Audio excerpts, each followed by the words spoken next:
Good morning student.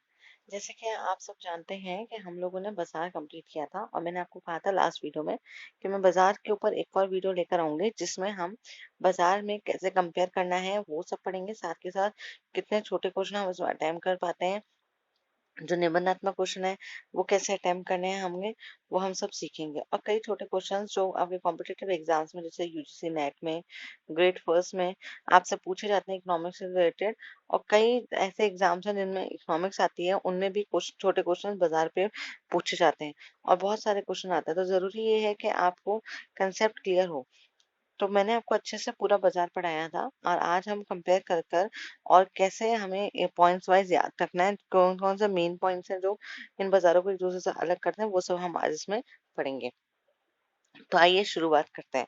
सबसे पहले हम देखते हैं कि बाजारों का वर्गीकरण हमने पढ़ा था, क्षेत्र के आधार पर हमने पढ़े थे स्थानीय, क्षेत्रीय, राष्ट्रीय, अंतर्राष्ट्रीय। ये सब मैं आपको समझा चुकी हूँ। वस्तु के आधार पर हमने पढ़े थे सामान्य, विशेष, नमूने द्वारा बिक्री और वर्गी और श्रेणीकरण के आधार पर। समय के आधार पर पढ़े थे अति, अल्प, दीर्घ और अति दीर्घकालीन। और प्रतियोगिता के आधार पर पूर्ण प्रतियोगिता, एकाधिकार और अपूर्ण प्रतियोगिता में एकाधिकारात्मक, अल्पाधिकार और द्विअधिकार, ये हमने पढ़े थे। और मेनली ज्यादातर एग्जाम्स में क्वेश्चन इन्हीं से ही पूछे जाते हैं। तो इन्हें हमें और अच्छे से अटेम्प्ट करना है। इनको कैसे हम छोटे बड़े क्वेश्चन आए तो कैसे अटेम्प्ट करें। तो अब भी हम पहले ये सीखते हैं कि इनको हम अटेम्प्ट कैसे करें। देखिए, अटेम्प्ट करने का तरीका होता है कि आपको कुछ मेन जो पॉइंट्स हैं इसके वो याद रखना है हर बाजार में जो कॉमन होते हैं। देखिए, सबसे पहले हमने पढ़े हमारे चार बाजार है। पहला पूर्ण प्रतियोगिता बाजार, दूसरा दूसरा अल्पाधिकार, तीसरा एकाधिकार और एकाधिकारात्मक। द्विअधिकार भी है लेकिन द्विअधिकार और अल्पाधिकार के जो डिफरेंसेस हैं वो दोनों के ज्यादातर सेम है। बस उसमें अलग यही है कि द्वि अधिकार में सिर्फ दो ही विक्रेता होते हैं, बाकी वो अल्प अधिकार की तरह ही होता है। देखिए, आपको पहला पॉइंट याद रखना है विक्रेता। हर बाजार में जब आप कंपैरिजन करने लग जाएं तो कंपैरिजन में सबसे पहला पॉइंट हमें याद रखना है विक्रेता। और जब आप निबंधात्मक क्वेश्चन भी लिखें तो आप इन्हीं पॉइंट्स को दिमाग में रखकर इनको लिखें। दूसरा अपना आता है वस्तु। तीसरा आता है आने जाने की स्वतंत्रता। फिर फोर्थ हम देखें तो हमारा आता है एआर और एमआर वक्र की स्थिति। उसके बाद हमारा नेक्स्ट पॉइंट है हमारा इसी में पांचवा पॉइंट विज्ञापन लागतें। छठा परिवहन लागतें। यहाँ तक आपके कॉमन पॉइंट्स चलेंगे, सारे पॉइंट्स कॉमन चलेंगे। 6 पॉइंट्स आपके हर बाजार में कॉमन है जो आपको लिखने हैं। फिर आया अपना नेक्स्ट कि अब कुछ ऐसे पॉइंट्स होते हैं जो हर बाजार के अलग अलग है। अब उनको जब हम अलग अलग मेंशन करेंगे तो उस बाजार को से अलग कर देंगे और वही हम अभी इसमें पढ़ेंगे। जैसे देखिए, पूर्ण प्रतियोगिता बाजार है तो पूर्ण प्रतियोगिता बाजार में आपने सबसे पहले लिखा कि भाई कितने विक्रेता होते हैं, तो आपको बता दिया अनगिनत होते हैं, अनंत होते हैं। दूसरा, वस्तु हमेशा समरूप होती है। तीसरा, आने जाने की स्वतंत्रता होती है।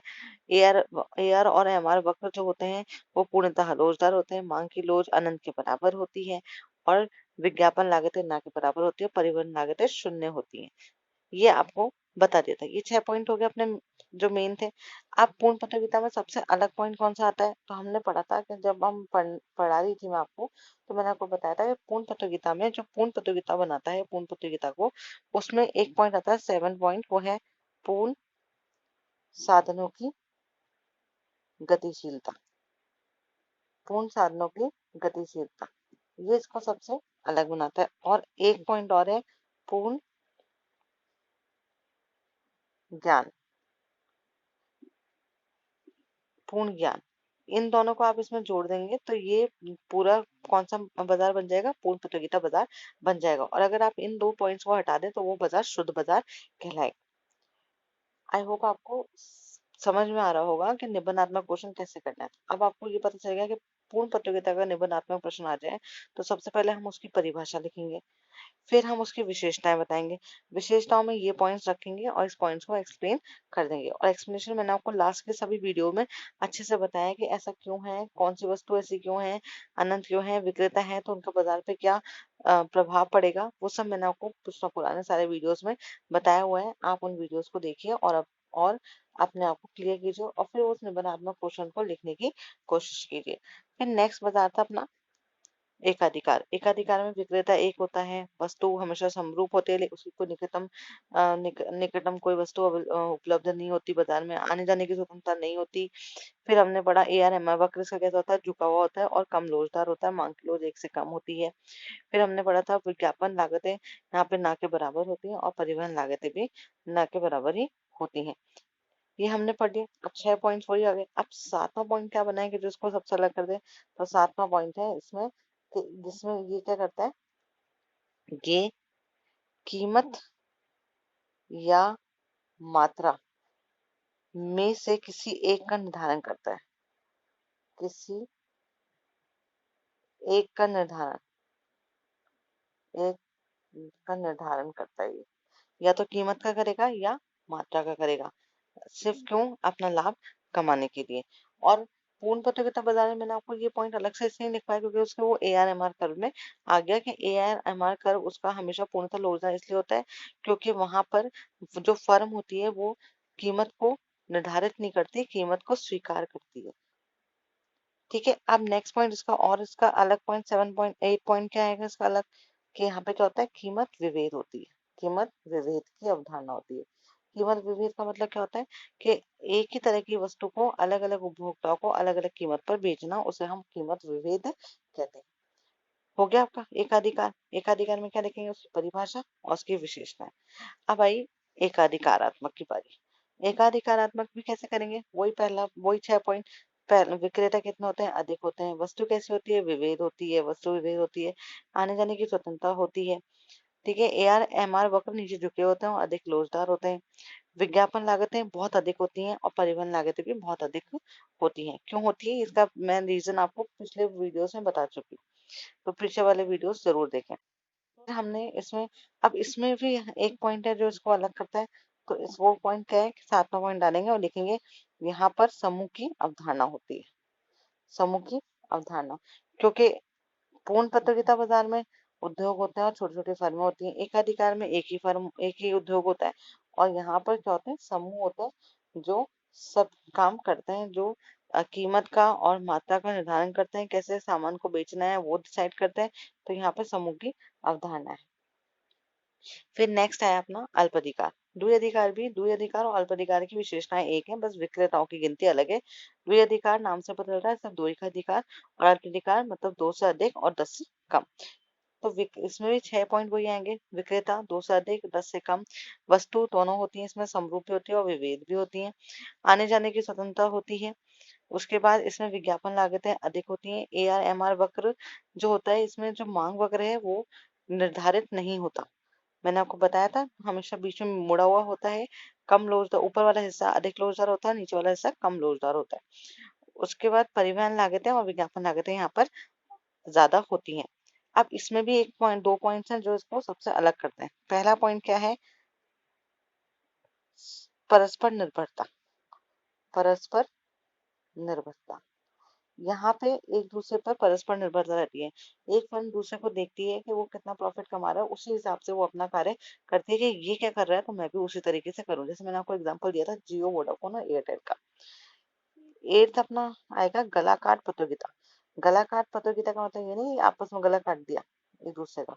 गला काट प्रतियोगिता का मतलब ये है कि आपस में इतना टक्कर का कंपटीशन होता है कि कोई भी एक दूसरे से आगे निकल, थोड़ा सा आगे जाता है, दूसरा वाला पहले वाला पीछे हो जाता है, दूसरा वाला आगे चला जाता है, दूसरा वाला पीछे होता है पहले वाला।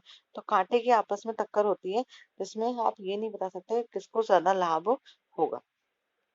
अब अल्पाधिकार भी आपको समझ में आ गया, पहले अल्पाधिकारी की परिभाषा फिर उसकी विशेषताएं। ऐसे आप इनका निबंधात्मक क्वेश्चन कर सकते हैं। अब इनके आप पढ़ेंगे अंतर। देखिए पूर्ण प्रतियोगिता बाजार। पूर्ण प्रतियोगिता बाजार में मैंने आपको बता दिया फर्मों की संख्या अत्यधिक होती है। एकाधिकार में एक ही होती है, एकाधिकार में अधिक होती है और अल्पाधिकार में कुछ होते हैं, 2 से अधिक और 10 से कम, और द्विअधिकार में 2 होते हैं। वस्तु बताई दी आपको पूर्ण प्रतियोगिता में समरूप होती है।